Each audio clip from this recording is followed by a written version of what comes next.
how to copy content from DeepSeek AI to Microsoft Word or Google Docs. So hey everyone, welcome back to the channel. So first of all, you need to open your DeepSeek AI, and then you can give a prompt or command like write me a fictional children's story. That's the command of mine, and as you can see, they have successfully generated a story.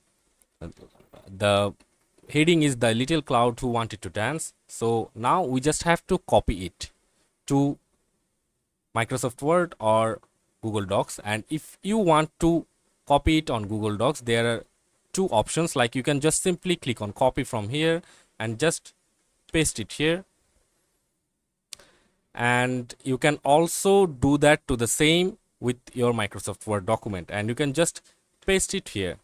And after pasting it, as you can see, the same typing method is not here, like the bold letters and all, and beside the bold letters it's here the apostrophe or the star marks from here. So for this problem, you can just manually select the story from here,